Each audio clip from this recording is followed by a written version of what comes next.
Welcome to episode 10 of the Cals Report, your trusted source for leadership insights in college athletics. I'm Will Reese, co-founder of Next Level Sports and director of Cal since 2011. In our big interview, Ryan Bradley sits down with Troy Dannen, director of athletics at Nebraska.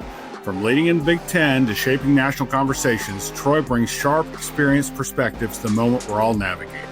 Then in the lobby, we hear from Nevada's Stephanie Rempe, Troy's Brent Jones, and Louisiana Tech's Ryan Ivey. Three group of five ADs who are showing what it looks like to lead with clarity, conviction, and culture. This episode brings the kind of perspective Cals is known for. Coming up next, Ryan Bradley kicks off our big interview with Troy Dannen, right here on the Cals Report, where the conversation continues long after the event ends. Hey, Will here. Just want to jump on real quick and let you know that Cal's 2025 registration is open. If you are an invited guest, you would have received an email last week. Be sure to go ahead and claim your spot. In just a little over a week, we've got almost 100 registrations. So as you know, we cut it off between 175 and 200. So make sure you go and claim your spot if you're an invited guest. To do it or to ask any questions, you can reach us at adsymposium.us. Next, just wanted to say a big thank you to Michael Lippitz and his team at George Washington University, who hosted our recent Cals One Day. Thanks so much. About 20 athletic departments, conference offices represented, about 200 attendees. We had a great day in Foggy Bottom. Appreciate all that have supported Cals One Day, and we look forward to continuing to roll that out each summer. So now on to the big interview with Troy and Ryan.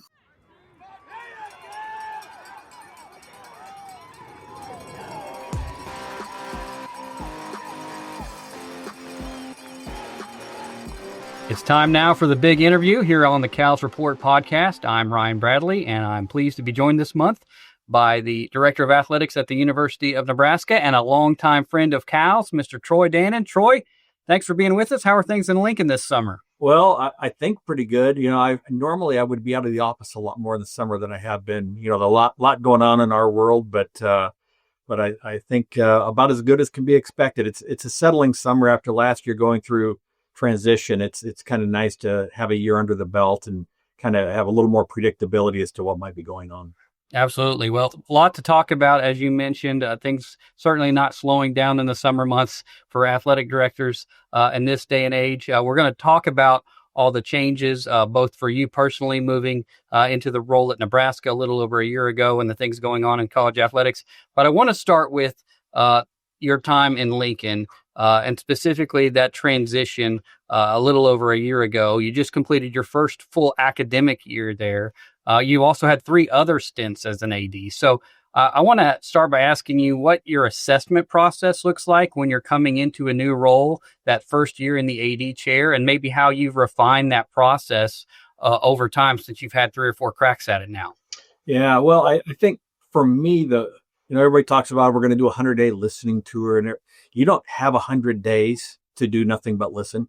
You know, people are expecting you to get going, especially this time in the paradigm of college athletics.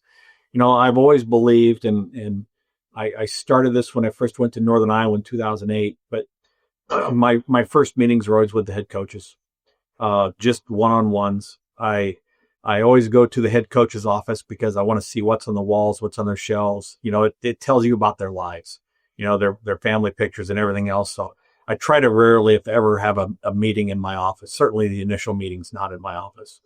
And really it's just a matter of, you know, what's going right, what's going wrong. You know, I'm a big believer that we work for the coaches, regardless of what the organizational chart says. As an athletic administrator, you work for the coaches. Well, you know, what's their assessment of what's working, what's not working, what units are great, where are their liabilities, strengths and weaknesses. And you learn a lot just from listening to the coaches, and then, you know, branching out and trying to meet with department heads. And then I've always put a big priority on meeting with campus leadership. And you know, president, provost, but deans, any institutional leadership that you could possibly meet with, because learning how the department interacts with and is perceived by the rest of campus, you know, I think you get a big bucket full of information right off the bat. And really, my first 3 weeks very few external interactions other than you got to go speak a lot, right? But my calendar is full of meetings like those. So you start by listening, meeting people on their turf. I think that's great insight. Then how do you begin assessing what needs to change and in what order? What are those priorities and identifying the right timing to begin implementing change?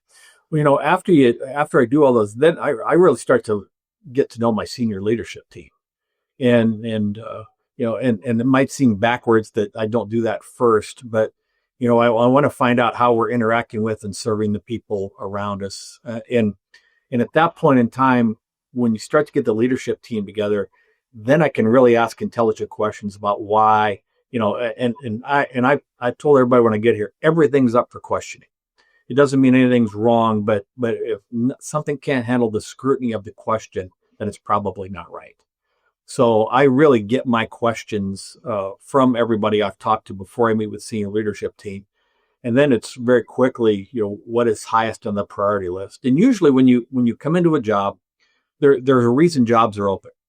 Sometimes good reasons, sometimes negative reasons, sometimes there's particular issues that need to be addressed. And you get a lot of that gleaned, during the interview process. But your ladder, your tree of what do I got to really get after first is almost defined for you, by the time you get there. So as quickly as you can maybe make some easy decisions, but decisions that need to be made. And there's also a point in time where, people have to understand who you are and how you're going to go about the decision-making processes, and you build your circle of trust both ways. I want to say it's almost a little bit organic. Here, when I walked in the door, there was a stadium project that was waiting for the athletic director's approval. And 4 days after I was here, the committee that was working on that project brought me in and basically said, you have to decide today. Are we going to go forward with the stadium or are we not? And I wasn't ready to make a decision. I didn't know enough to make a decision. And so we put it off for a couple of months, then ultimately have put it off, for over a year now. It'll come back on the table. But, sometimes you just got to be prepared to say, I'm not ready to make a certain decision yet. So you're getting to know them, all the key players, and you want them to get to know you. How do you go about building that trust and providing that vision and clarity for folks to understand who you are, how you operate as a leader, what your core values are, and how you want them to respond to the direction that you're going to take the department? Well, when I say hands off, I'm really not a micromanager. I come in believing that everybody that's doing whatever they do is way better at it than I would be. So I try to stay out of their business, but I have just a general core mission statement or values. When I come in, I just tell everybody, I want to set a standard that everyone else aspires to achieve. And every action we take, every decision we make should set a standard that as others look at us, they would say, well, that's how it should be done. It doesn't matter if you answer the phone or you're soliciting a donation or you're setting up a halftime entertainment, parading people on and off the floor. The way you do it is that the standard by which everyone who does that should measure themselves. And I've always found that gives people a good guideline for what should they do. And I'm oversimplifying it, but by saying, how should I get people on and off the floor during a ceremony of the basketball game? But you know what? Go figure it, do your research, talk to your peers. What's the best practice? And go be the best and set the standard that everyone else would say, I want to do it that way. And it really gives people really good guidance. And anytime they're faced with a question or decision, should I this or should I that, they can say, well, what is the standard? And if they don't know the standard, find the standard. And so one, giving everybody that guidance. And then the other, and I'll say, and those who know me, you can say everything you want to say. It's the actions you take that people will believe your words or won't believe your words. And so I kind of relish the first few opportunities to be accountable to the things that you say you're going to do and the things that you believe. And until you do that, people are going to be leery and distrustful, but they want to see how you act, whether it's a time of crisis or a time of challenge, to see if it lives up to what you're espousing your own values to be. You mentioned you're not a micromanager. I'd love to get some insight on your approach to time management, because I imagine you're being pulled in a million different directions. You're spending time in rooms with people you maybe didn't spend time with 4 or 5 years ago because of the nature of the way the business has evolved and working on different types of problems. So how do you manage your time to ensure that you are spending your time on the things that matter most and in the most efficient way possible? I think the first year, no matter what the job has been, with Northern Iowa, Tulane, Washington, which I wasn't even there a year, or here at Nebraska, you can't say no to anything, and you don't control your time, and you don't control your time management. So it's a lot of yes, it's a lot of meetings, it's a lot of listening, it's a lot of note taking. It's a little bit different after a year. You can start to figure out what you can delegate and what doesn't need to be delegated. And when I say I'm not a micromanager, I'm not going to get in the way of how we raise money or how we program a basketball game, but I want to know. I want to know what we do and why we do it and understand it and understand then how it all ties together. So there's a lot of, when I say getting down in the weeds, even though I'm not trying to dictate how it gets done when we get down in the weeds. Both the last couple of stops when I arrived, when I went to meet with the media relations folks, my background is sports information and media relations. And I say, I'm the best or worst scenario as an athletic director. I still think I know it. But when I was involved and I practiced it, it is nothing like it is today. I was word processors and no social media when I was doing it. So, I'm trying to learn even the stuff I think I really know well. I'm still trying to learn how it's done today. You've got a strong team there at Nebraska, folks who were there when you arrived. You've also brought in several new faces, folks that have worked with you at different places. With everything that is happening in college athletics today, what are some of the skill sets and also some of the intangibles and characteristics that you think are most important for building a strong senior staff of leaders? Well, the first and foremost, and the one thing's never changed is I think have a pretty good handle on what my weaknesses are and my biggest liabilities. I want to hire into those weaknesses. The things I think I can do, I don't need more of that. Being able to acknowledge your weaknesses and liabilities up front. And then from a structure standpoint, trial and error along the way, I figured out at Tulane after a few years what structure I like to operate within from a leadership team standpoint. And so at Washington and then again here, the structure has been the same. Different people in those places, but the structure is something that I'm comfortable with. I like, and I've seen it work. And so I think it stays the same from place to place. From a what do you look for? It doesn't matter if it's a coach, doesn't matter if it's a senior staff person. First and foremost, I gotta like them, and they gotta like me. And that may seem, Pollyanna-ish, but you're going to be with somebody in a lot of good times, a lot of bad times. You're going to be with them on the road. You're going to be around them a lot. If you don't like them, it's going to be difficult. So that building that figuring that out very quickly. We all have our circles, and whether you call them mentors or it's broader than that. I used to joke about how when I was in Northern Iowa, I didn't come up from the background. So whenever I would make a hire, I would say, I'm not bound by this, it's who you know principle. I have a very open search because I didn't know anybody in the business. As things have evolved, the relationships that you develop, I hire so much into those relationships.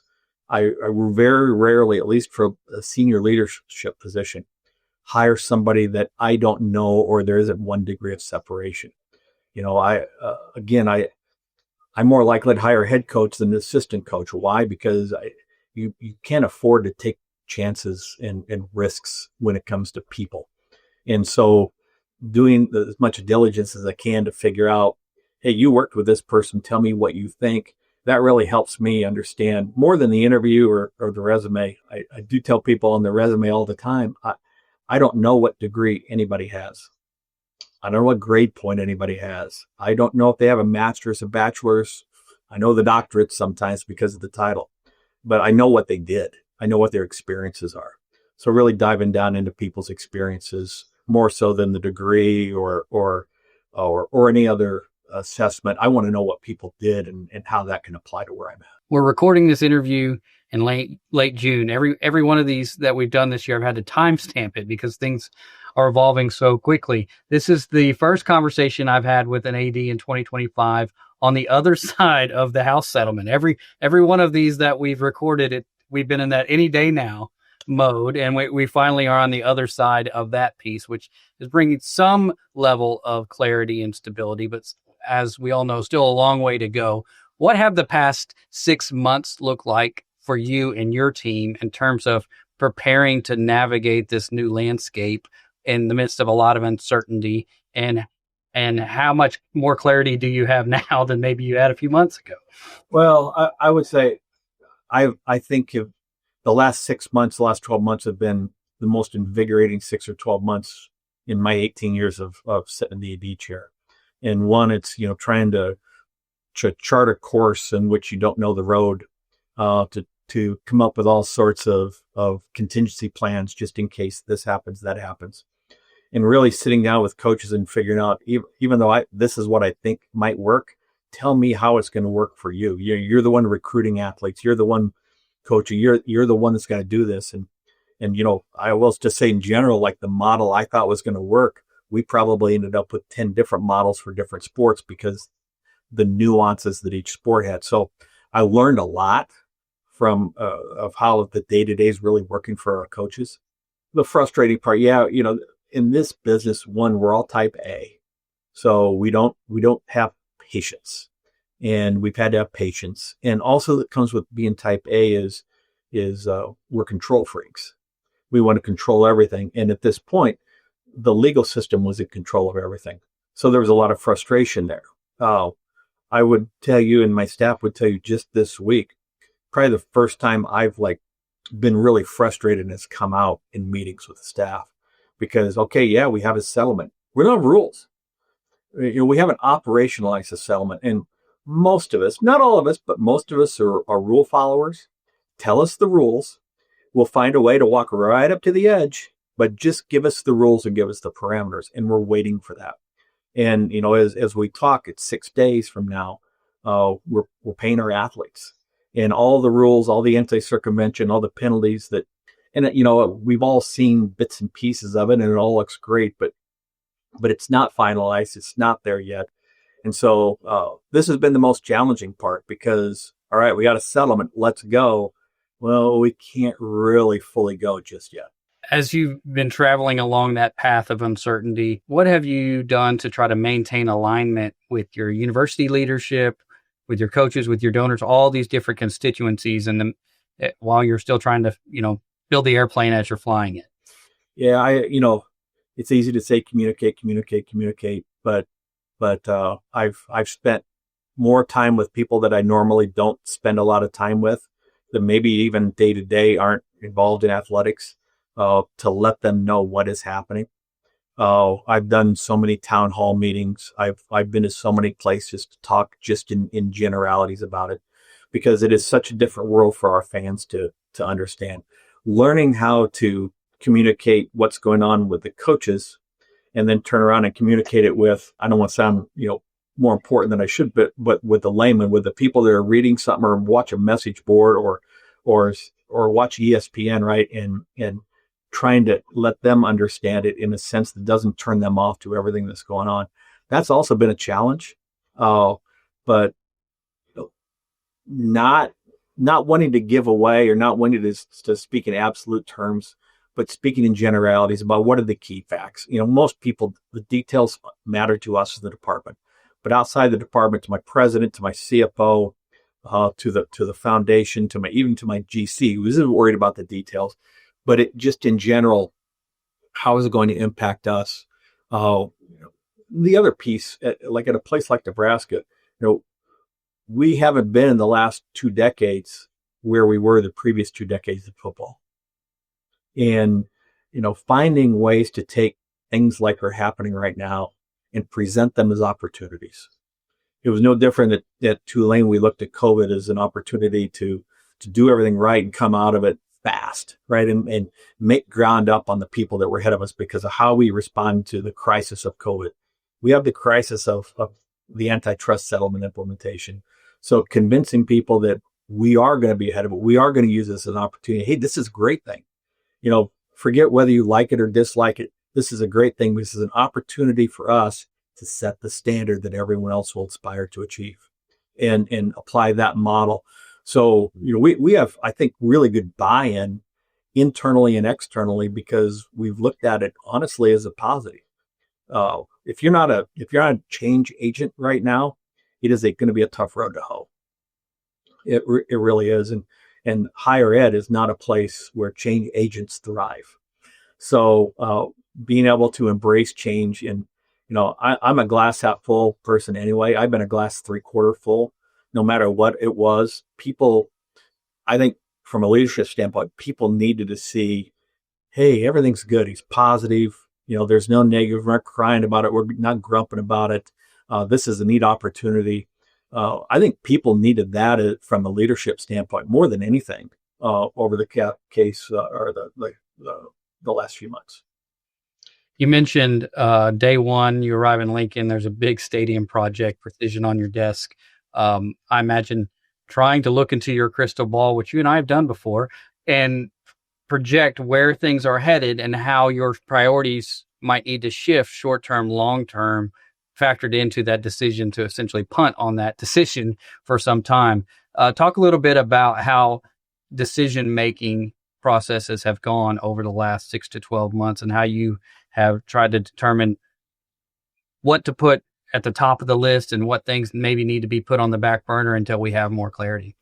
Well, I think part of it, and this is like as personal evolution, learning what fights to fight and what fights not to fight is the biggest difference in myself from when I started in this. You used to think you had to fight every fight. And then the other piece that's I think dramatically different is particularly as I ascended chairs within different institutions, understanding the implications of decisions, not just within your department and in your programs, but outside your department, on the rest of the institution, on the state. Here I talk to the governor once a week, and so there's a geopolitical impact of the decisions you make. So understanding, not just, oh, this is going to be great for football. Well, let's talk about what the response is going to be throughout the universe here at Nebraska. So it's a different thought process for me. And, there was, you want to get some early wins. I looked at the stadium, and I wasn't convinced of the financial model just on first blush. And it's too big of a number, too big of a project to rush into it. So let's just pause. And back to that, I said earlier about if something can't survive the scrutiny of being questioned, it probably should be questioned. We're about ready to go back and move that project forward again, but it's a dramatically different project because we learned a lot. And even the world of a year ago is different than the world of today as it looks to how a funding model works. We anticipated this a year ago. Well, now we have it in play with the $20.5 million. So, the one thing I think people would say, I'm not afraid to make decisions, but I also I don't know how to turn the radio on in my car. And my daughter does, and she can find spot. But like when I'm in the car, all I'm thinking about is scenario planning in advance of making a decision on something. So when I go home at night, I don't have to sit there and be distracted from your family. You need that time. But that's my windshield time, is to think about how these decisions are going to impact. And the other thing, you're going to live and die. Your career is going to be decided, over time by, either these major decisions or a whole bunch of minor decisions stacked up on top of one another. And, I love what I do. I don't want to rush in and make a decision that's going to compromise my ability to do what I do. This is a good windshield question exercise for you. With where we're headed, revenue sharing set to begin in just a number of days, clarity on some things, lack of clarity still on others, like you mentioned. If you were king for a day, where would you start? What's the first thing you would do to try to address the issues that we're faced with, the challenges, it's a better word, that we're faced with in college athletics, in order to build a more sustainable path for the future? Well, when I tell you governance, and I sat on all these committees and Constitution Committee, Transformation, all that other stuff, I think the governance model's wrong in college athletics. And here's what I mean by it. We hired, and the presidents empowered commissioners to act in the interests of their league. and they didn't hire them, and they weren't meant to direct the enterprise, but that's what they're doing. And we have at the A4 level, we have 4 different commissioners that have their jobs. The reason they were hired was to promote the interests of 4 leagues and advocate for the schools in those leagues. But they're being put in a position to direct the enterprise. If I were king, I would bring all the presidents together and say, we need to take someone. And, you could say it's Charlie Baker. You could say it's whoever it is. But someone has to have the autonomy and the power granted by the presidents to act in the interests of the enterprise. And I have more respect for the 4 committees. I know them all well. They're great leaders. They're great people. And this is not a criticism of them, but we're asking them to do things because there's an absence of single figure authorities to make those type of decisions. And so the governance model, I think we're going to struggle until we get more into a governance model where somebody has to be accountable for the enterprise and the enterprise only. Makes sense. All right, I want to switch gears a little bit and talk about managing coaches and hiring philosophy, particularly when it comes to coaches. You had the opportunity to hire a bunch over time. So what does your assessment process look like for head coaches, and what processes have you utilized to help you determine when it's time to make a change, we need to go in a new direction? Yeah. The hiring process, if you look at my history, my bias is hiring head coaches who've been head coaches, particularly getting to Washington and coming to Nebraska. I'm not sure the Big Ten is the place to learn on the job. So I think, I ended up hiring a football coach in a short time there when Caitlin left, and then was way down the road and hired a basketball coach, Danny Sprinkle, before I left and came here. So one, I look for the experience, but two, every job and every circumstance is a little bit different. And so what person may fit today may not have fit 5 years ago. Understanding why you're not where you want to be. And it's not just, I've never talked to a coach about X's and O's. I could care less. I could care less if they like to play a zone or a man-to-man. It's more about philosophy. Back to do I like this person? I'm hitching my horse to their ride. Is this the ride that I'm comfortable in taking? I've always applied to would I let my son or daughter play for the coach that I'm hiring? And that's a really subjective thing. But at the end of the day, the accountability to the experience, even though we don't talk about it, even though recruits don't ask about it, nobody asks about graduation and health and safety and degrees anymore. They ask about the deal. But at the end of the day, coaches are still measured. I just told the coach this yesterday. Your tombstone is still going to talk about the impact you had on people.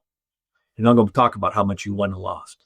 Your contract is going to be based on how much you won and lost and whether you get the next one. I get that. But so there's still a measurement of that's impactful as you look at coaches. I also, and it's hard to find this, but you cannot miss with integrity. You cannot take a chance on integrity. And I've yet to hire anybody that had an issue in their background. And when I do look at background, I'll use a Willie Fritz example.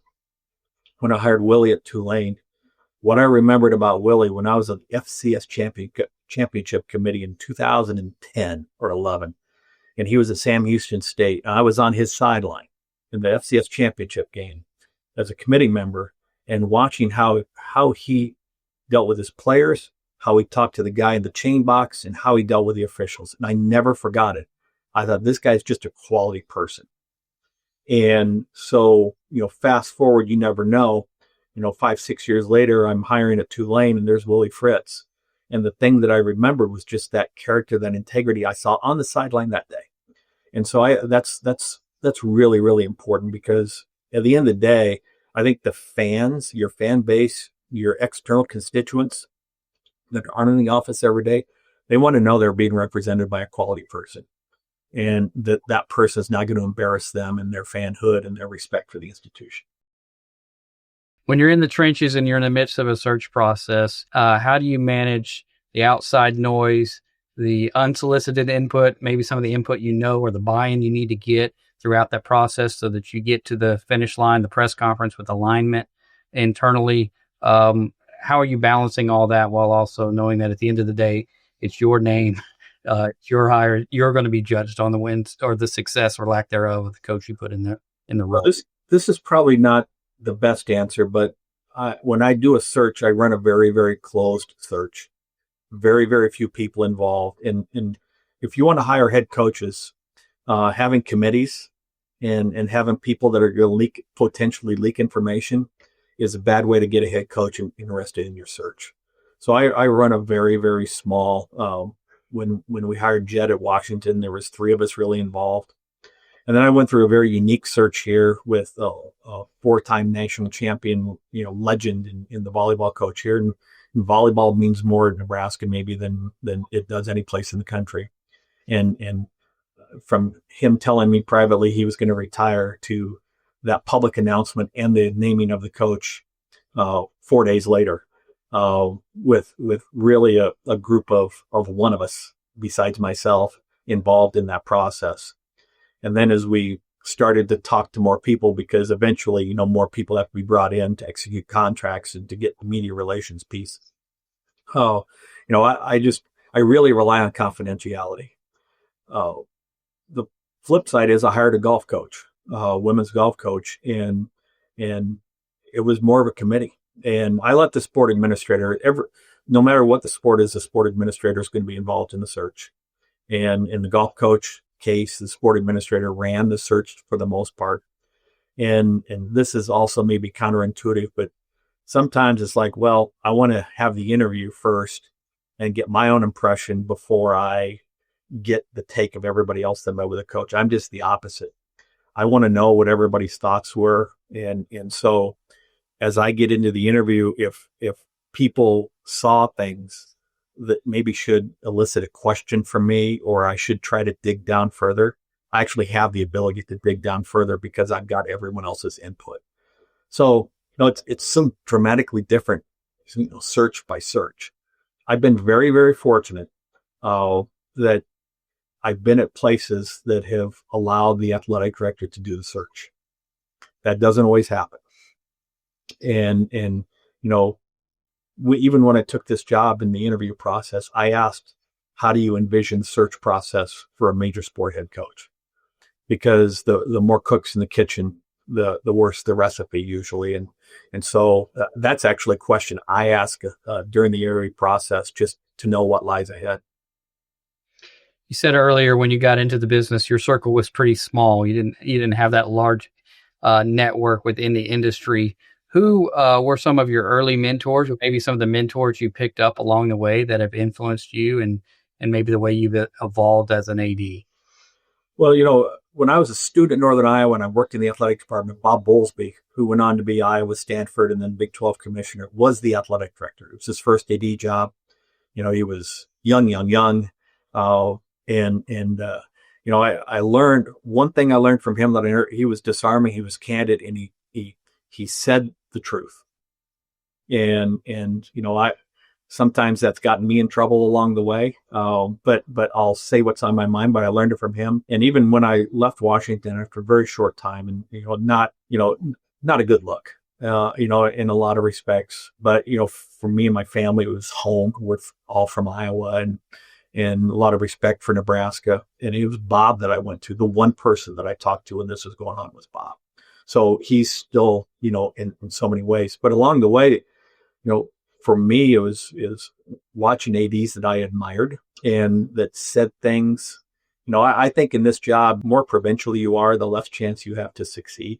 You can be provincial at home, but when you go into the meetings and you're on your peers, you've got to think bigger. You've got to talk bigger. And like guys like Bruce Rasmussen, that was at Creighton for a long time when I was in Northern Iowa. And then, I was lucky. You think when I got to the American, Mac Rhodes was at Houston and then transitioned to Hunter, and Pat Kraft, who's now at Penn State, and Mark Harlan, who's now at Utah. There were great ADs. Ward was still in the room for a little bit when I got there. There were great ADs that I just was kind of in awe of and learned a lot from. And whether they knew they were my mentors or not, even today, as we go through these scenarios, and, Mark Harlan, Pat Kraft, and I were talking yesterday as a group. So, those ties never go away, even though maybe they were built at some other place at some other time. You've had a long history in association with CALS. You hosted CALS when it was one of the first professional development events to gather in person coming out of the pandemic in New Orleans. What has your experience with CALS been like over time, and how important are organizations and events like CALS to bringing up the next group of athletic leaders? Well, I go back, when I was the AD at Northern Iowa, one of my staff members wanted to go to this thing called CALS, and I didn't know anything about it. It was in North Carolina at the time. I think Bubba was hosting it. And he came back from it, and I said, how was it? And he says, it was the best thing I've ever been to. And so the next year, I was asked to go and be on some panel, and I went. And I every session that I sat in, I learned something. And that wasn't the case in a lot of the other professional development things I'd been to. A lot of them were more social opportunities than they were actually growth opportunities. And every year, the one thing I insist I will never miss is CALS. My dates are blocked out for this year. They're going to be blocked out for next year. I just won't miss it. I only go to one professional development thing a year now. And it's CALS. And it's because of a couple of things. One, there's social and there's network. People aren't there to find another job. People are there to learn. And a lot of the friends I've got in the business, I met through CALS. I consider Ren Baker one of my best friends, but my relationship with him came and was fostered at CALS. I've had some most fun times in my professional career at CALS. But there are people who talk about mentors from the conference, mentors now that I still go back to because I heard them say something, or I sat on a panel with them at CALS. And we still go back and talk about things that come up today. So, there's I suppose there's lots of sodas you can drink. You drink the one that tastes the best for you. But, we don't have a lot of time to waste. And your time, like I would tell you, probably personally, my bandwidth is about as stretched as it's ever been currently. So you have to really pick and choose wisely as to what you do and where you want to spend your time. I have not been to the one days yet. I know they're extraordinarily valuable as well. But for me, getting to CALS and being able to listen to everybody else, because it's practitioners who are up there that have done it and they're talking about it. And I also think CALS has done a really good job of who they selected and put up there. They're people who have established credibility in the business, whose voices, I think, when you walk in, you should listen to. Got a couple more questions before we let you get out of here, but I do want to stop and, on behalf of Will and the CALS team, thank you for that endorsement, but more so for your investment and for making that an annual commitment to host, to be on a panel, to just stay involved. You've added tremendous value to CALS and the CALS community through the years, and we're really grateful. Appreciate that. The story of, we were set to host CALS when COVID hit in New Orleans. And so, it went away. And you're right. When we were all coming back from COVID to start that was it the 2021 school year, I think. And everybody was a little hesitant of what we should do. In a lot of ways, for many of us, it was cathartic because we were back among our people, first time in a long time. New Orleans is a great place to do about anything. So it was a neat event. Yeah. I don't think those of us that were there will ever forget having dinner on a riverboat and then riding on a Mardi Gras float back to the hotel afterwards. Yeah, that was pretty good. We dented Will's pocketbook a little bit as well during some of the social events, but I told him, you come to New Orleans, the social part of it's going to be very, very important. Yeah, you guys delivered. It was well worth the investment. All right, a couple more questions. You said you're a glass half full, if not a glass 3/4 full guy. So I'll ask you, what in 2025 are the most enjoyable and rewarding parts of being an AD? Well, I would say when you come into the work in the morning You have at Nebraska, we have 325 staff members. You have 550 athletes. Those 900 people, they're excited to be there. They want to succeed. They want to find a way to get better. They want to beat somebody. It's an incredibly vivacious day when you come in and everybody's motivated and wired that way.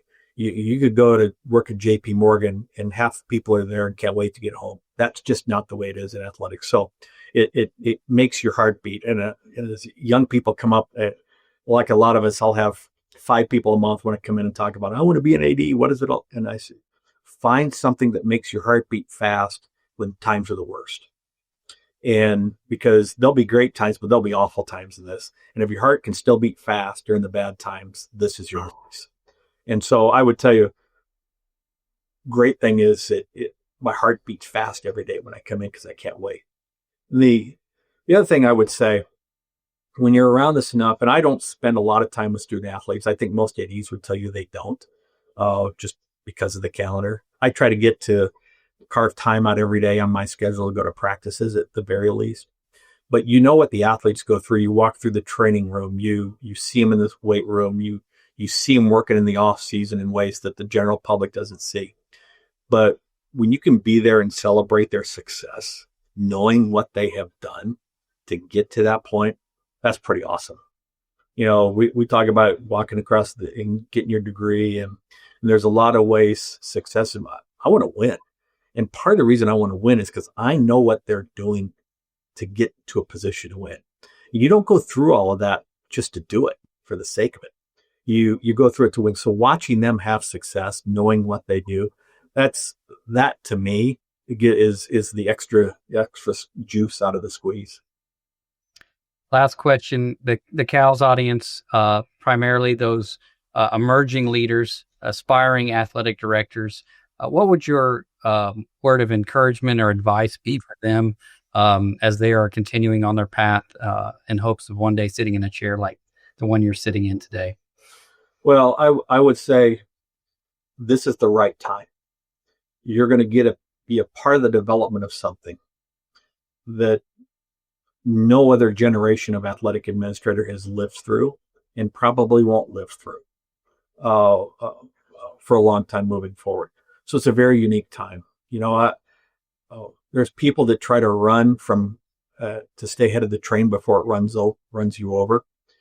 But there's people that look around the corner to see where the train's coming and be one of the ones that looks around the corner and see where the train is at. So you don't have to run to stay ahead of it. Stay ahead of it. There's with change and what's going on, it does nothing but create opportunity. And so it's a very unique time. If you want to keep a positive spirit and if you want to look at it from a great way, there's a lot of negative out there. I know I love our coaches, but the coaches don't come to tell me, man, this is awesome. This recruiting environment's awesome. The collectives are awesome. They don't do that. They tell you about all the problems they're running into. And sometimes if you listen to all that, it could drive you to drink pretty quickly. But all those problems are actually opportunities if you find ways to uncover them for the coaches or for the people that work with you. And that's the challenge of it. And a lot of people don't ever get that challenge. They get to come in and punch the clock and hope we win the game. But, this is a new world, and we get to be part of building the new world. That's great perspective. Troy, I can't thank you enough for your time. Thank you for your investment in Cal's, both today and over the last close to 15 years now. We're grateful for your friendship and your partnership. And again, appreciate you making time to visit with our audience this month. No, I appreciate it, Ryan. I think if you go back and see me in the first Cal's, I might have been parting my hair in the middle. That's how long it's been. So it's been great to be a part of it. I really appreciate the time with you. All right, you bet. Thank you, Troy.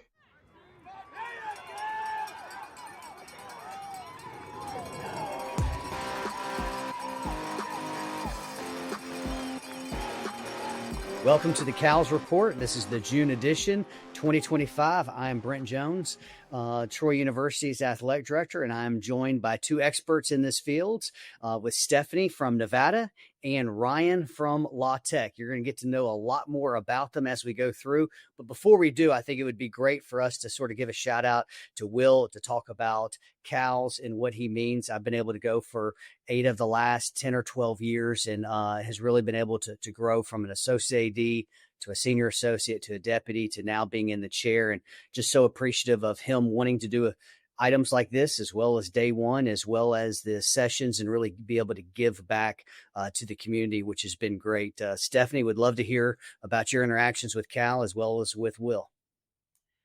So I think I'd first start with Will, just because I remember the first time I met him and when he was on stage at CALS, and you just feel the passion and love he has for our industry and really cares about the people. And that is evident in everything he's done. And then for him to basically this be just grown out of his desire to help and serve is pretty neat. And so CALS has been fun. I haven't been as many times as you have, Brent, but it's been great every time I've had the opportunity to go. And I think it's an incredibly valuable tool. And Ryan, your experience with Will? Yeah, you bet. Will's been great. I mean, I certainly echo Stephanie's comments. I can remember my first CALS as a Division II AD at Texas A&M Commerce, and just the ability to be a part of that group as a Division II AD was really important for me and my career growth pattern.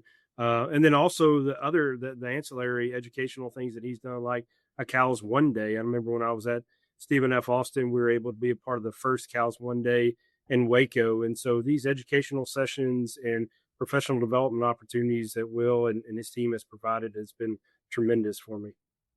Before we jump into some of the hot topics that we have today, obviously with the House settlement, with NIL Go, with Deloitte, with the challenge change, and everything that we have with revenue share, I do think it would be beneficial to everybody to sort of hear about our path and how we became an athletic director. We all have different paths. We're all in different tracks, and we all sit here now as a group of 5 athletic directors. Ryan, yours is a little bit different. I've known you for close to 20 years now, when we were both in the FCS, when you were at McNeese State, and I was at Georgia Southern, and you took an even more of an unconventional path, becoming a Division II AD and then working your way up to 2 different FCS. You could take our listeners sort of through your process and through how you became now as the athletic director and VP at Louisiana Tech.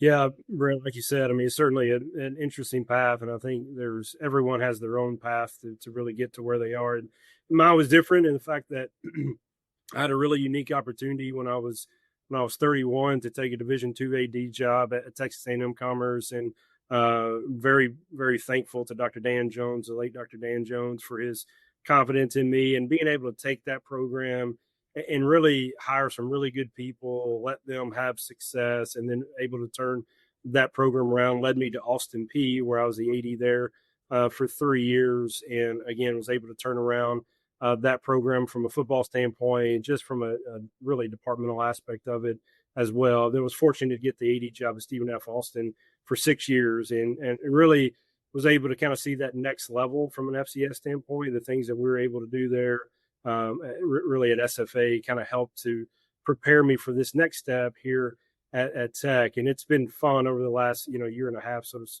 really about 16 months. So not quite a year and a half yet, but it's been fun getting to know the people here. Being at the FBS level has certainly been different. There's a different aspect of it, but I'm just thankful for it and really appreciative of the people around here. Stephanie, you've been at some of the biggest brands around, from LSU to Texas A&M to Washington. Walk us through your sort of trajectory and path as well to sitting at your seat now at Nevada. Well, the older you get, the longer the story becomes. And so just for the sake of time, I'll kind of just do the stops. But I was a student athlete at the University of Arizona and then worked there. And that's where I got my start in this profession. And then I went to UTEP and I was in El Paso for 5 years. Then I went to the University of Oklahoma and worked for Joe Castiglione for 5 years. And then from there, I went back west and I was at the University of Washington and I was there for 8 years and had a great experience there. And then I went to Texas A&M and I was in College Station for 3 years, experiencing the SEC. And then after A&M, LSU for 3 years. And then now I've been in Reno, Nevada, Northern Nevada for almost 3 years. It'll be July. So that's sort of been the path. I wouldn't change any of it. So another connection we have here outside of being sitting G5 ADs is we're all student athletes. And so from Ryan at Memphis and you from Arizona and me being a Division III baseball player. And so my background's all external before I became the athletic director. And so worked at Ole Miss and Georgia Southern and Southern Miss for 6 years. And then I've been at Troy for the last 8, with the last 6 of those being the athletic director as part of this. So, well, why don't we jump in right now? And the hot topic, obviously found out about a week and a half ago or so, that the settlement that has been discussed since last August, feel like we've been dealing with this for a long time now, has come to some sort of being finalized. I know there are some court cases that are still being out there about if it will be implemented or not. But as we move through this, we are going through the revenue share plan with the House settlement that everyone is aware of. Stephanie, starting with you, talk a little bit about your preparation for this. This has been a lot longer probably than we all thought it would be, at least for myself. But talk about, your transparency, how you've engaged some of your constituents on campus, off campus as well, to really be prepared for this new iteration of intercollegiate athletics. I would go back to the year prior to NIL and all of that same issue where you think you're preparing, you're having conversations, you're doing all that, but until it hits, you don't know necessarily how it's all going to play out. And that's been a little bit similar. We've obviously been talking about it for a very long time.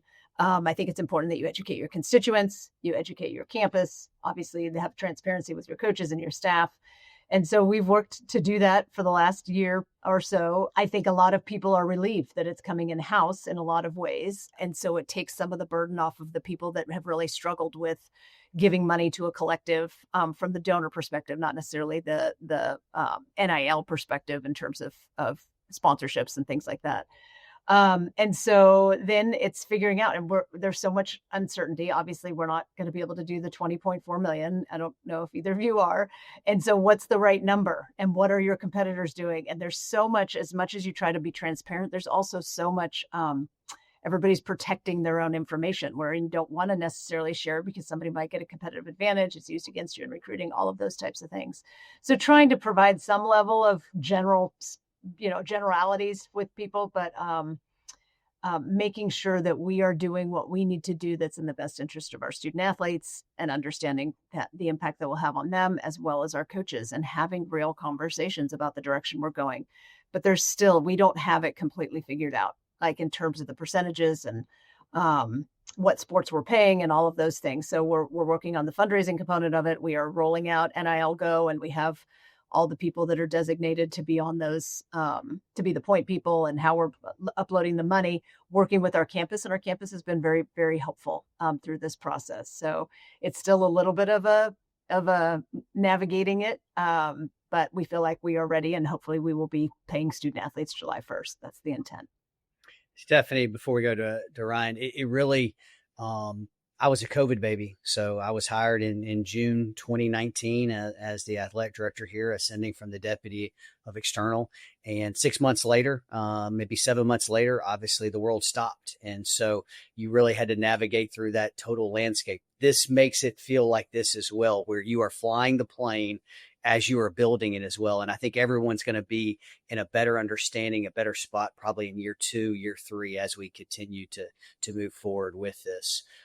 Ryan, on your campus, you've done some unique things as well with, I believe, almost building out your own website and your own GM and being very analytical with those aspects. Sort of walk us through how you sort of developed that. What was your behind using some other vendors, and really the alignment and transparency that you have on your campus?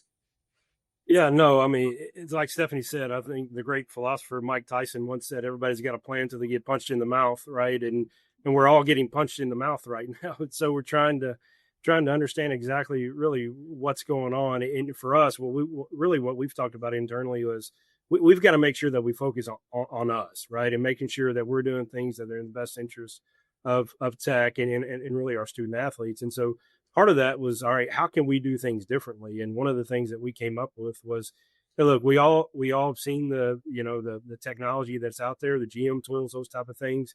We just asked the question internally, can we build one ourselves? Can we figure out something internally that makes sense? And so we were able to be able to do that. Victory GM is someone that we partnered with, and then we were able to build that GM tool all ourselves and really focus on the analytics piece as well within it. We've got an AI component to it as well that we're diving into, understanding what is our position related statistics that correlate to winning. And so we look at that from a player standpoint. We're able to look at the value of each player, and we're able to do that for multiple sports. And so that's been really helpful for us the last 6 or 7 months as really we built that platform of a program. And so we're going to continue to use that along with other opportunities that we have here on campus. That's great. At Troy, as what we really looked about was really education and why we needed to do this, and really educating some of our stakeholders and constituents of why this was so important, and really being able to track the actual case. And so really that educational standpoint, starting with external constituents as well as internal, working with our coaches. And then, we came up with its education need. What do we need to be successful? And then the landscape. What is the Mountain West doing? What is the Pac-12 doing? What is Conference USA? What is the American? Not necessarily, Stephanie, as you mentioned, we're not at that 20.4 or 20.5 million. It's what else is needed there. And then the resources. And I think all of us now are more on that last step. It's that implementation process, which hopefully is that last step. It can also be a little bit exciting as well as possibly frustrating as well. We talked a lot about the group of five. And so I think that is had a lot of different, and now might be the group of six with the Pac-12 coming online. And so I'll start with you, Ryan, on this.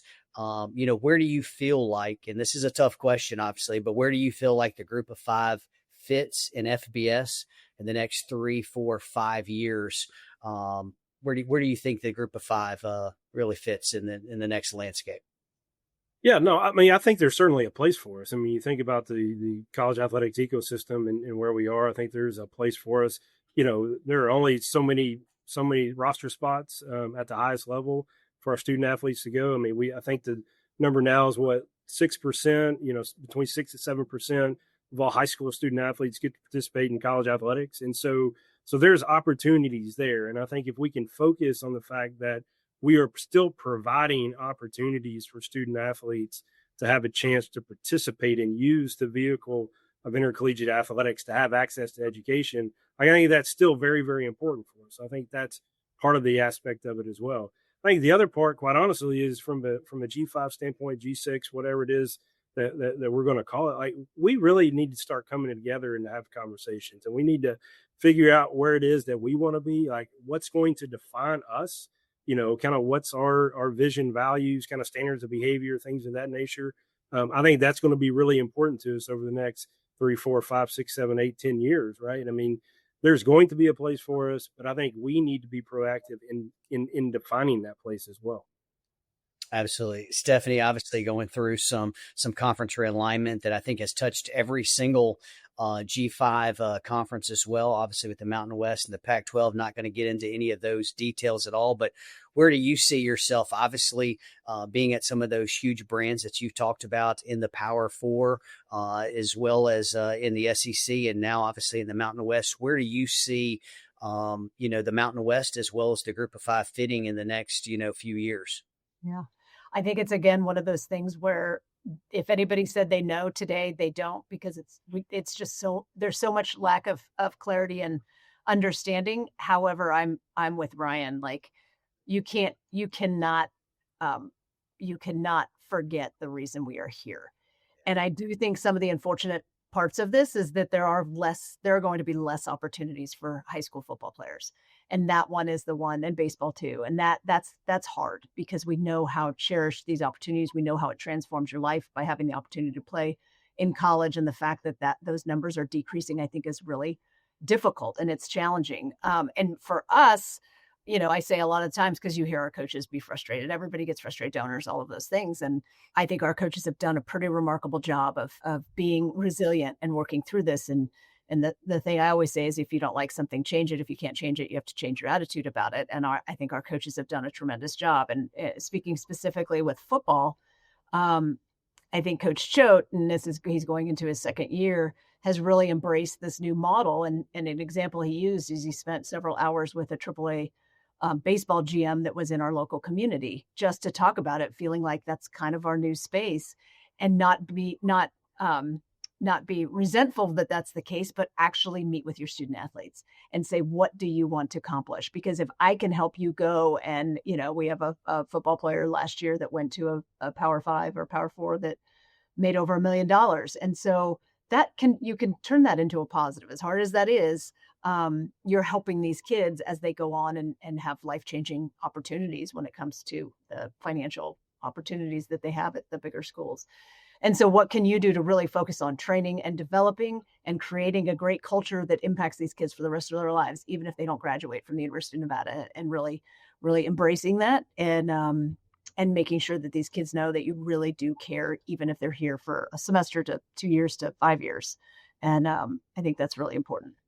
Absolutely. The transient nature, everyone talks about NIL, and that's the one that gets the bad rap. But when you lay the NIL, the collectives with the transfer portal, with the removal of restrictions in residency, that has really created a lot of the chaos that we have here. And I feel like it's part of all of our jobs as practitioners is to really inform our fans, because they're so important to us, to the lifeblood of our programs across the board, whether it be in Nevada, whether it be at La Tech or at Troy, to really be able to grow. There's a quote that I had here from Gene Smith, who retired about 2 years ago from Ohio State.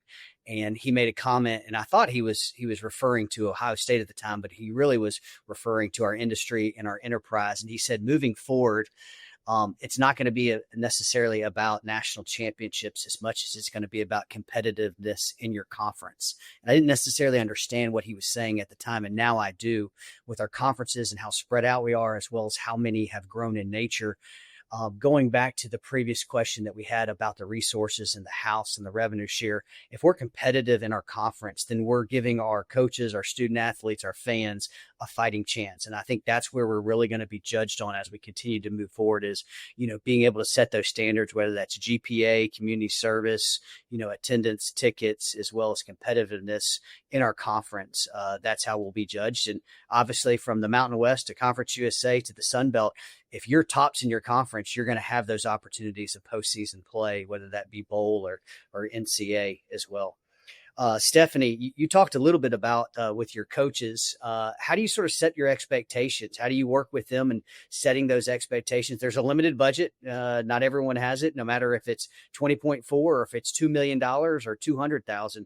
But how do you set those expectations with your coaches on what's coming down the pipeline, as well as being able to have realistic observations as well as goals? Mm-hmm.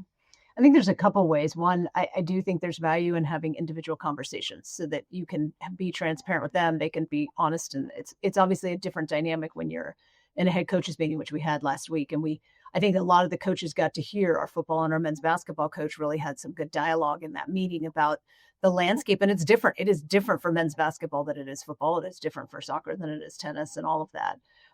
They understand our financial challenges here on campus. And there is a path for us in terms of the support. We have a phenomenal president who is unapologetically supportive of athletics, and he is trying to ensure that we're competitive. And then we have to do more with less. And we're focused on what are the levers that we do have? What are the advantages that we do have? And are there ways we can be creative? I think what's also fun is encouraging the coaches that have been head count coaches to go meet with the coaches that have been equivalencies, because understanding the equivalencies in scholarships is a completely different animal. That if you're not used to that, if you're volleyball or you're women's basketball, women's tennis, you don't even realize all the nuances and the advantages you can get depending on how you where you recruit and what kind of kids you bring into your university. And so making sure we're having those conversations and everybody knows that there's open dialogue, and we're still trying to figure it out. And then some of them, in terms of their ability just to fundraise to help offset some of the things that they want to do for particular student athletes. Ryan, how are you communicating that and holding coaches accountable, but also being very transparent about what this new world looks like? Yeah, I think very similar to what Stephanie said. I mean, ultimately, it's about having, one-on-one dialogue, creating and aligning resources with expectations too, right? I mean, at the end of the day, if we're not going to fund every sport at the highest level, then we can't expect them to finish at the highest level. Okay. And so understanding what aligning resources with expectations means, but at the same time, understanding that we still want to create a good student athlete experience for all of our student athletes. And I think that has got to be at the center of our decision making as well. So conversations that I have with coaches centers around, all right, here's where we are from a budget standpoint. All right, what are the areas in which we feel like are really important for us? What's priority 1, 2, and 3? How can we attack those areas? And then how can we make sure that we're putting our student athletes in the center of our decision making?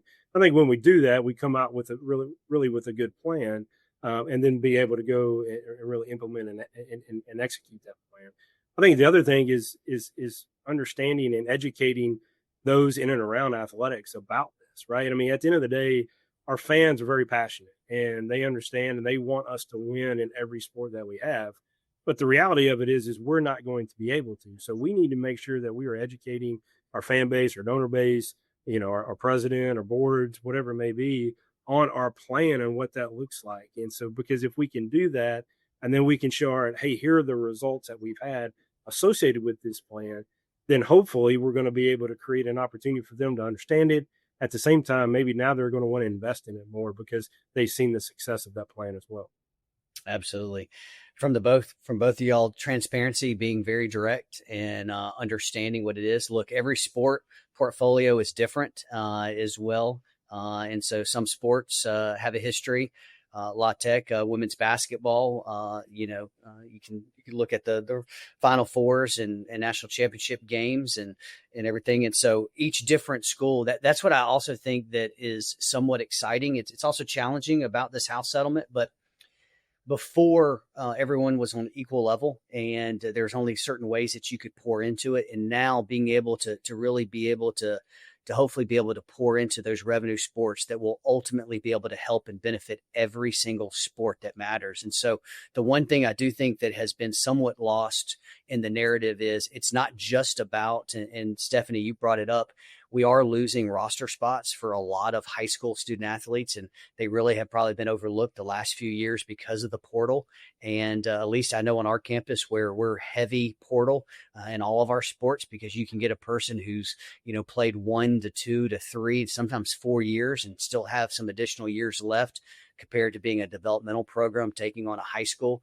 But really being able to invest into those resources. But the one thing that has been lost is the ability to have additional scholarships and be able to fund that. And both of y'all mentioned that is at the core of what we do. Is we're all student athletes. We all have undergrad degrees. And so as we move forward, and that is literally what the value of being a student athlete is having that college degree. And so hopefully that's not lost as we move forward.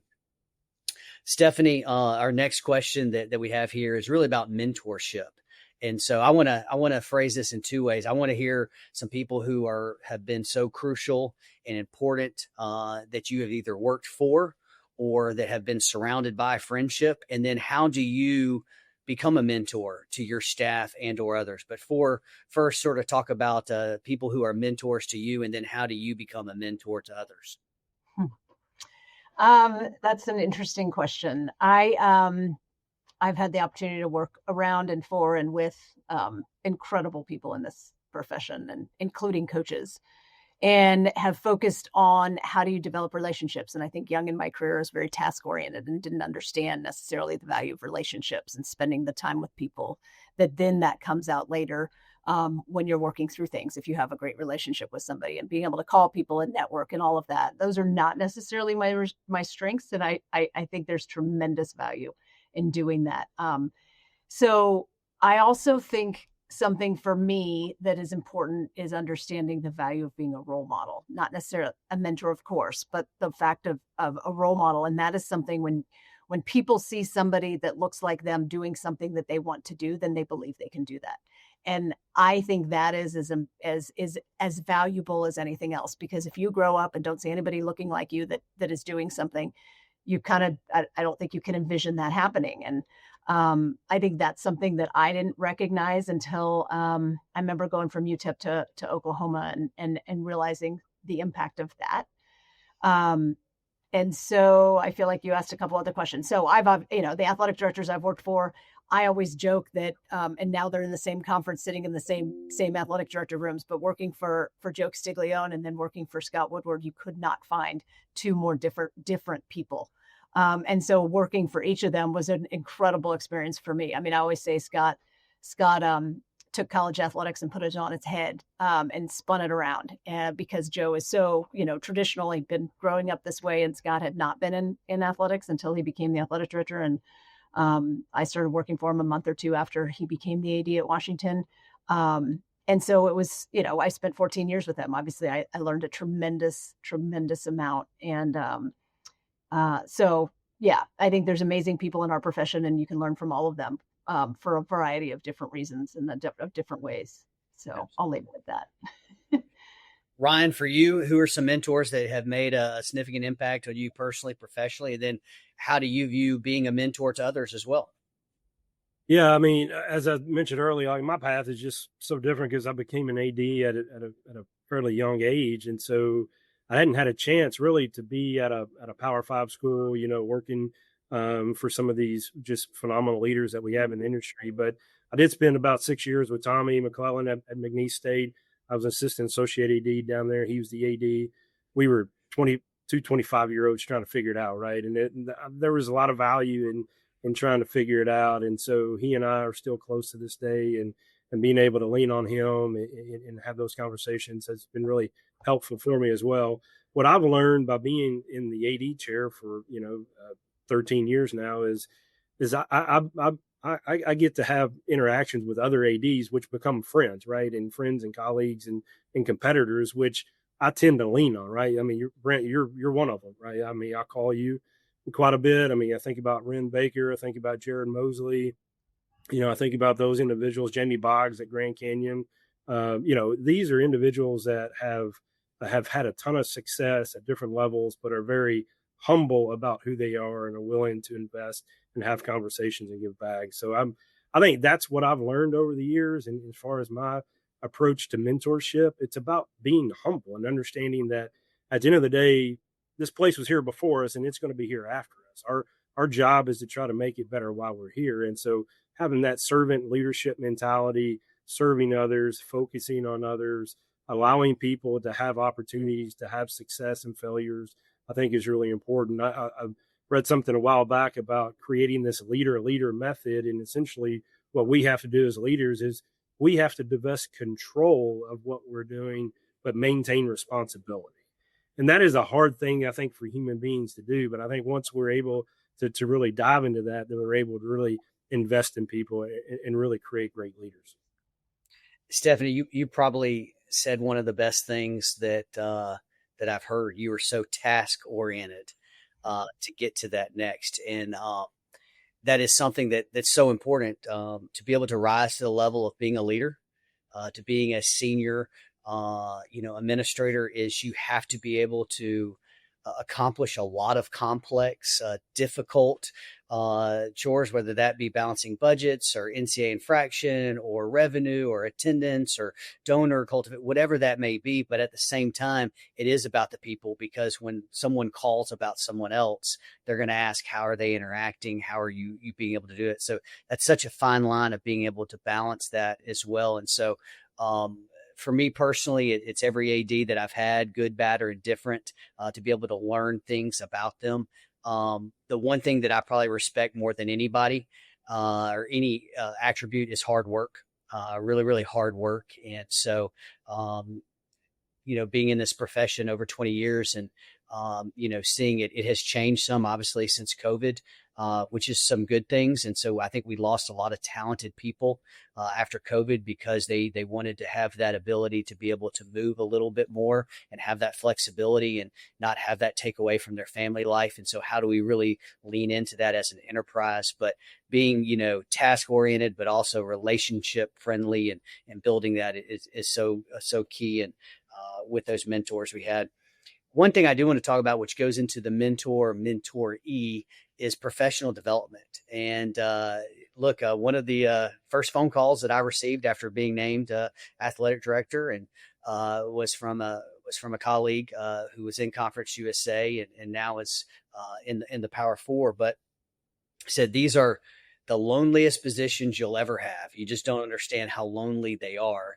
And I think it's for so many different reasons, because you have to make so many strategic decisions. And Stephanie, Ryan, and we all work on so many projects that never see the light of day half the time. And that's for good reason, right? You're a big planner and those things. But at the same time, it's the emotional aspect, it's the professional aspect, that these chairs are very lonely.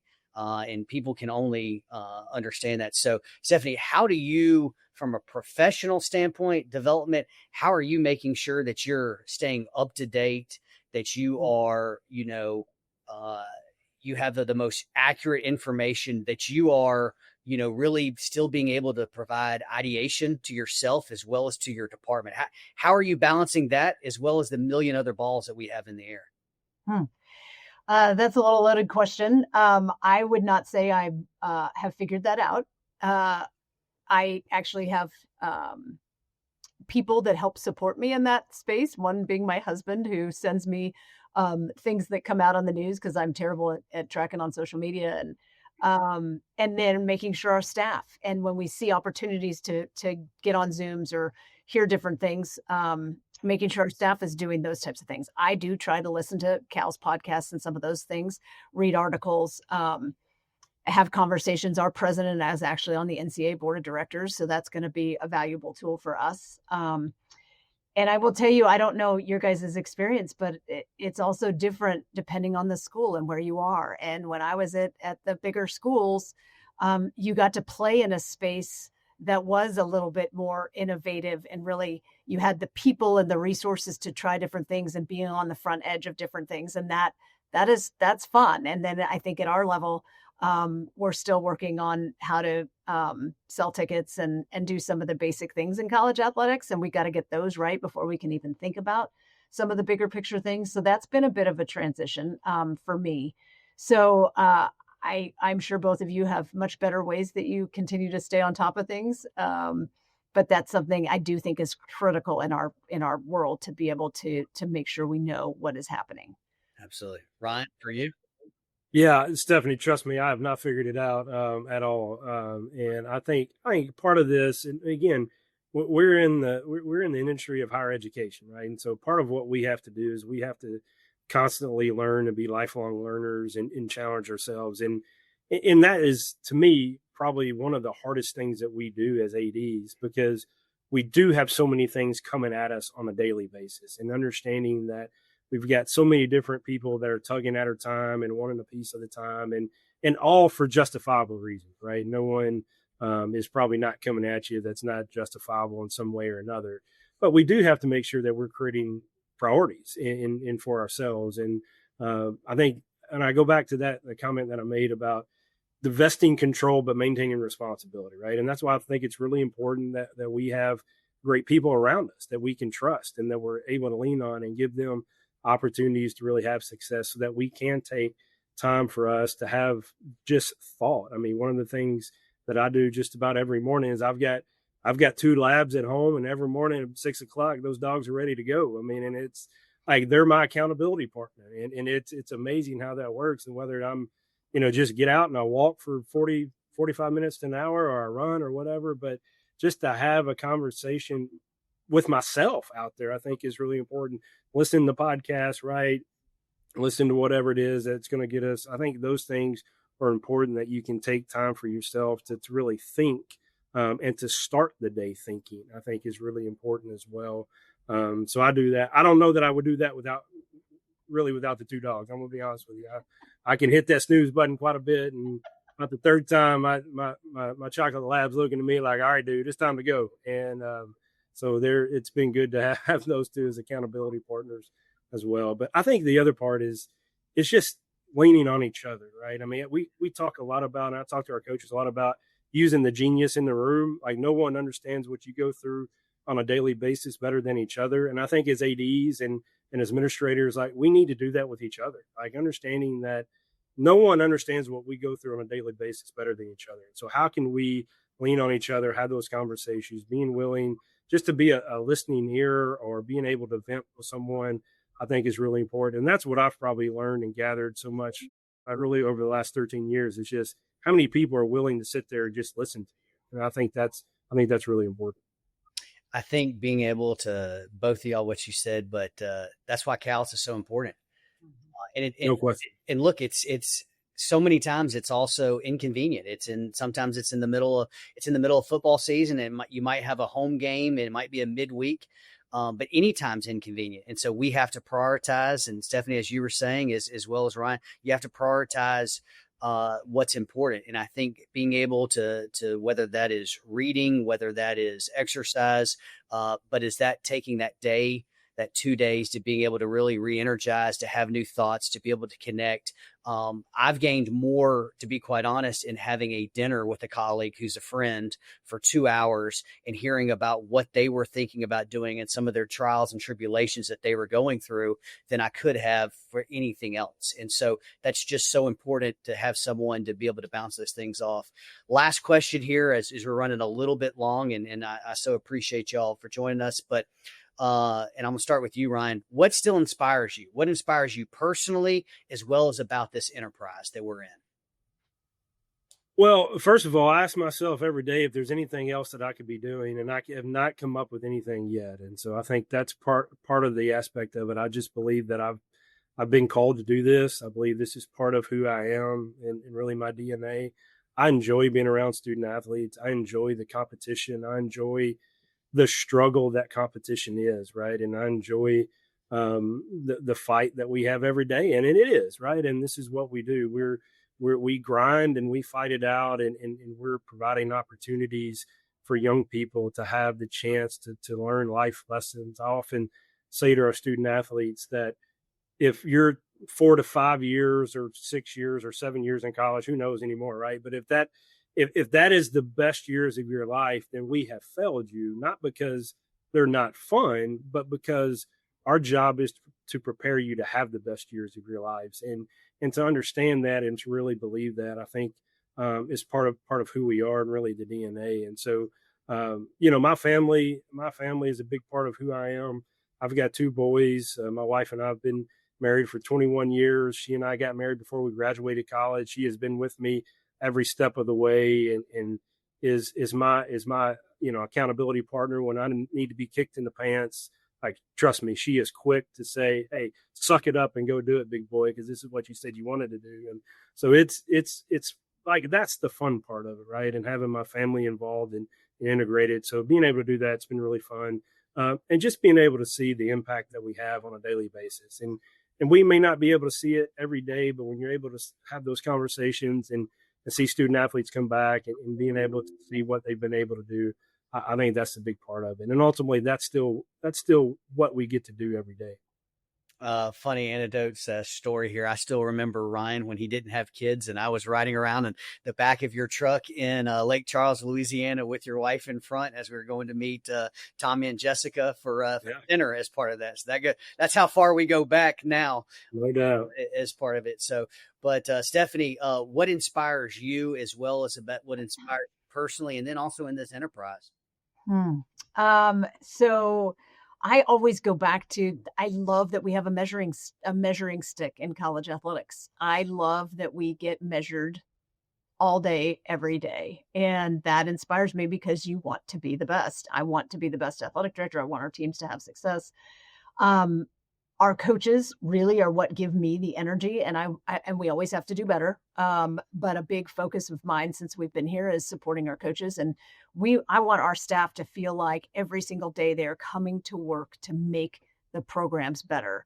And our coaches, when you talk about the impact on student athletes, and I say this all the time, the most important thing that we do every single day is who we hire, because who we hire are the people that are around our student athletes and truly impact our student athletes. And that's why we're all here. So what is the biggest impact we can have, and who are the best people we can hire, and who are the best things that we can do to support our student athletes? And our focus for me that I continue to champion is supporting our coaches, because that's where the true impact comes. And that is what inspires me, is to figure out how I can be better, how I can measure up against whatever tool we have. Obviously, winning and losing is a big one, but in addition, countless other things, whether it's financial resources or metrics on fundraising or ticket sales or how we compare with our peers and all of that. I love to be measured. I love to be put up against and see where we stack up, and then continue to go to battle to get better and move up that stick. So that inspires me for sure every day. Absolutely. Well, I think the chosen profession that we all have here is simply incredible. We all started as student athletes and not knowing where this was going. I actually wanted to be a coach, wanted to be a college baseball coach, and sort of went in a different path at Ole Miss and worked up through marketing, that aspect. But the inspiration is really to try to make a difference and be competitive. The same thing you're saying, try to make a difference, be competitive.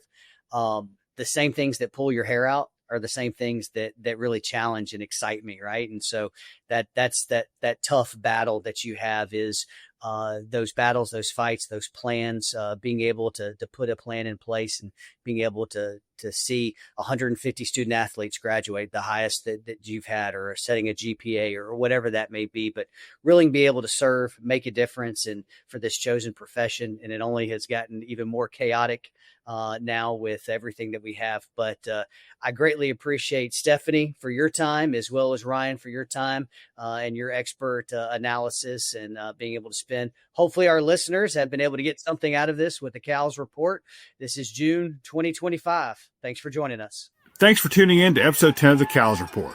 A big thanks to Troy Dannen for his candid leadership insights, and to Stephanie Rempe, Brent Jones, and Ryan Ivey for sharing what it looks like to lead through change at the Group of 5 level. As always, thanks for listening. We're grateful you're a part of the Cals community. Subscribe on YouTube, Apple Podcast, and Spotify, and be sure to follow us at the Cals Report on Instagram and LinkedIn, and at AD Symposium on Twitter. To learn more or connect, visit adsymposium.us. Until next time, stay connected, stay inspired, and keep leading the way in college athletics.